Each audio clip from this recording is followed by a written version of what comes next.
গোমতী জেলার জেলা শাসক ও প্রদ্যুৎ কিশোর দেববর্মার বিতর্কিত ইস্যুতে সিপিএম এবং কংগ্রেস বিভ্রান্তি ছড়াচ্ছে বলে প্রদেশ বিজেপি মুখপাত্রের অভিযোগ।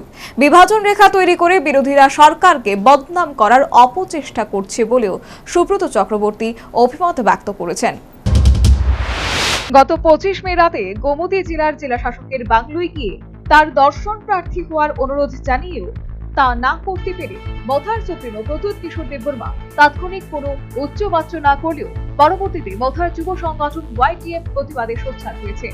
এমনকি গত 1 জুন গোটা গোমতী জেলায় জেলা শাসকের দপ্তর সহ অন্যান্য ব্লক ও বিভিন্ন দপ্তরে তালা ঝুলিয়ে বিক্ষোভ প্রদর্শন করল YTF। মথার যুব সংগঠনের নেতা কর্মীদের একটাই দাবি, গোমতী জেলার জেলা শাসক তরিৎ কান্তি চাকমাকে অনতিবিলম্বে অপসারণ করতে হবে।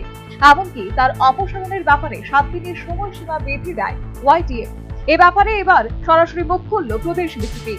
গোমতী জেলার জেলা শাসক এবং মথার সুপ্রিমো প্রদ্যুৎ কিশোর দেববর্মা বিতর্ক ইস্যুতে সিপিএম এবং কংগ্রেস বিভ্রান্তি ছড়াচ্ছে বলে বৃহস্পতিবার আহত সাংবাদিক সম্মেলনে জানালেন প্রদেশ বিজেপি মুখপাত্র সুব্রত চক্রবর্তী। কংগ্রেস দল এবং সিপিআইএম এটাকে রাজনৈতিক রং দিয়ে রাজনৈতিক লাভালাভের রুটি সেঁকতে শুরু করেছেন এবং এই ঘটনাকে কেন্দ্র করে তাদের স্ববিরোধী বক্তব্য একের পর এক উঠে আসছে। তারা নিজেরাও জানেন না আসলে তারা কি বলতে চাইছেন, কি বিশ্বাস করেন। তার জন্যে মানুষকে বিভ্রান্ত করে মানুষের মধ্যে বিভাজন রেখা তৈরি করা এই ধরনের একটি প্রয়াস তাদের মধ্যে আমরা লক্ষ্য করছি। বিভিন্ন সোশ্যাল মিডিয়ায়, তাদের সামাজিক মাধ্যমে এমন কিছু পোস্টিং করা হচ্ছে, মন্তব্য করা হচ্ছে যেগুলি স্ববিরোধী এবং এখানে একটা বিভ্রান্তি তৈরি করা এবং উস্কানি দেয়া, বিভাজন তৈরি করার একটা প্রয়াস সম্পূর্ণভাবে করে যাচ্ছেন সিপিআইএম এর মাননীয় বিধায়ক জিতেন চৌধুরী মহোদয়, কংগ্রেসের মাননীয় বিধায়ক সুদীপ রায় বর্মন মহোদয় এবং তার সঙ্গে আরো কেউ কেউ যুক্ত রয়েছে। শুধু তাই নয়, রাজ্যে যখন শিল্প স্থাপনের ক্ষেত্রে একটা নতুন দিশা তৈরি হয়েছে, এই অবস্থায় বিরোধীরা একটা বিভাজনের চেষ্টা করে বর্তমানে রাজ্য সরকারের বদনাম করার অপচেষ্টা চালিয়েছে বলেও তিনি জানান।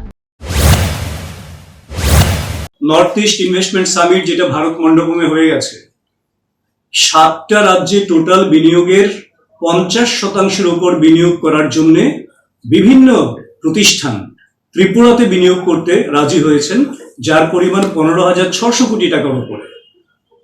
এবং গতকালকেই পতঞ্জলির যিনি রয়েছেন ওনার সঙ্গেও মাননীয় মুখ্যমন্ত্রী মহোদয়ের সহমত হয়, ওনারাও বিনিয়োগ করতে চাইছেন। রাজ্য সরকার যেহেতু চাইছেন, রাজ্য সরকার বলতে এখানে বিজেপি, ত্রিপুরামথা, IPFT, আমাদের কোয়ালিশন সরকার রয়েছে।